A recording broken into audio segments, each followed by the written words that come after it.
Hello, BookTube. My name is Juan. I am just one reader here with a Friday Reads video. So today is actually Independence Day here in Mexico. So we're having a day off. It's a long weekend, and therefore I am looking forward to hopefully getting some more reading done than usual. Um, because it's Independence Day, we might get some annoying noise from helicopters that are just like going around and around and around, and it's like fucking Armageddon or something. It's so annoying. I've been trying to film this video for like 8 times, and I keep getting these helicopter noises because they're just doing their little things in the sky, and I'm just like, will you please stop? Anyway, so what am I reading right now, and what will I be reading next week? I'm very excited. But first, I should address the fact that I've been having a weird, awful reading slump lately for the past couple of months. I just haven't really felt like I'm there in the zone, in the reading groove, in the mood, you know? I've been trying to read some fantasy books that haven't been successful, that haven't really spoken to me, that haven't really hooked me. I tried reading The Dragonbone Chair by Ted Williams. Didn't go quite well, honestly. Then I read what was it? The Age of the Vampire by J. Kristoff, and no. So I was just like, bleh. You know, for August was probably the worst reading month of my life, I think. I didn't read anything. I feel like I didn't read anything. So I want to veer off into another direction. I want to go on a different lane. I think I need to refresh my palate, or cleanse my palate. That's the expression. Refresh my palate. But yeah, I need to cleanse my reading palette and just refresh and go in a separate direction. So I decided to start reading Blonde by Joyce Carol Oates, which is a very interesting novel. It's, of course, a fictionalized account of the life of Marilyn Monroe, someone that I know nothing about. I don't know who Marilyn Monroe was. I never saw her in anything. I never saw any of her movies or whatever.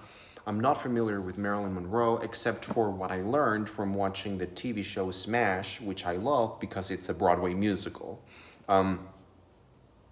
But so I am really interested in this book. Of course, because I want to learn a little bit about Marilyn Monroe, although I'm not really interested in her. I am interested in her mental illness because I am a psychotherapist and psychoanalyst. So, of course, I love learning about those things. For example, in the first 200 pages of the book, we learn about her childhood, and this woman, Norma Jean, had a very ill mother. Oh, those helicopters again. Here they come. Oh, here they come. I swear, for the love of Jesus, they're coming. Anyway, I'm just gonna try and pull through. So she has a very ill, probably psychotic mother, and I really like reading about those things, but I also really like the way that the book is written. It feels kind of experimental, kind of weird, but in a good way. It feels sometimes like I am reading like a newspaper, like there's just like different clippings and bits and pieces of information, and you have to just go along with the book. You can't really stop at every sentence, at every word. No, you have to just boom, just go like those fucking helicopters. You just have to go and speed through it, and I think it's interesting. But I will say that I'm not really hooked it's interesting, but I'm not really hooked. So I'm reading this slowly. So then I decided to start reading something short, concise, compact, but substantial. Is that a word? Am I making up? Am I desecrating the English language right now? Anyway, I decided to read The Days of Abandonment. The Days of Abandonment by Elena Ferrante. I really, really, really love Elena Ferrante's writing style. That's probably my favorite part of when I read the Neapolitan novels, My Brilliant Friend, The Story of a New Name, Those Who Leave and Those Who Stay, and The Story of the Lost Child, the Neapolitan Quartet. The writing style is just, mwah, thank you. Thank you for showing me an example of clean but beautiful but synthetic writing. It's not overly flowery. It's not pretentious. It's just clean. It's beautiful. It provides a lot of texture. It provides a rhythm to the reading experience. It becomes addictive. It becomes just luxurious. It's like a delicacy. But at the same time, the story itself is very interesting, and the character, oh my god, I haven't even told you what the effing book is about. So The Days of Abandonment is essentially the story of a woman who one day is left by her husband. That's pretty much it. That's the premise.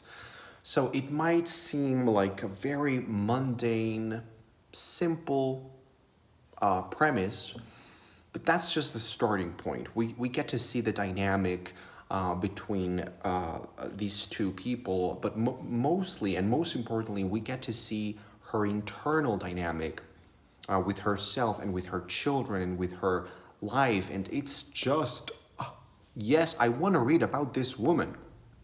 I want to read about this woman. It's more interesting to me than anything that I read in those fantasy books that I tried reading last month and failed. This is more interesting because of the way that it's written and because of the way that Ferrante, I just love saying that, Ferrante, it's such a great, great word. Elena Ferrante. Oh, yeah. I just love the way that Ferrante delivers on the writing style, on the writing front. Let me tell you, I couldn't put the book down. I read the first 45 pages in one go, in one sitting, one morning, and I had to go to work because I had a patient that I had to see. But if I hadn't had that patient, I would have gladly had stayed there for a longer stretch of reading, because this book is something that I think it's very short, compact, but really, really great. So after reading that, so I want to read short stories or something in a shorter format than a novel. So I had thought that I would go and read Edgar Allan Poe because I love Edgar Allan Poe. I have a great copy of Edgar Allan Poe's complete short stories, translated to Spanish by Julio Cortázar. Hello. And so I was going to read that, but then I decided that I'm not ready to read that book because first I need to read The Inheritance by Robin Hobb. This year, I finished reading The Realm of the Elderlings by Robin Hobb, which is a series of 17 books. And The Inheritance, is not technically a part of that series, but it is essentially a collection of novellas and, short stories taking place, some of them, I don't know if that's the case for all of them, but many of the stories in here take place in the realm of the elderlings. So, of course, I need to read this. I need to give the realm of the elderlings more closure before I start reading Edgar Allan Poe and some other short stories. So I want to read The Inheritance. I don't know if I'm going to read this in one go or if I'm just going to read some stories and then come back to them later. I don't know. So that's what I will be reading. And also talking about Robin Hobb, I am super excited because I decided that next week I will be starting the Soldier Son trilogy by Robin Hobb. The Soldier Son trilogy is a trilogy, a fantasy trilogy that she wrote after completing the Realm of the Elderlings, and it's completely separate. It's completely different and separate to the Realm of the Elderlings. It has nothing to do with those characters or that world. It's just a complete standalone like trilogy. And it has received mixed reviews, but if there's one person whose taste I trust, that is Chris from the channel Chris Bookish Cauldron. And he has praised the Soldier Son trilogy so highly that there's no way I'm not taking his advice. Of course, I'm gonna read that trilogy. I think I will receive my books in the mail because I bought them from Amazon. I think next week. So I will start reading that book as soon as it gets here, and hopefully I will love it. So I will keep you posted. Thanks for watching. I am Just One Reader, and I will see you on the next video.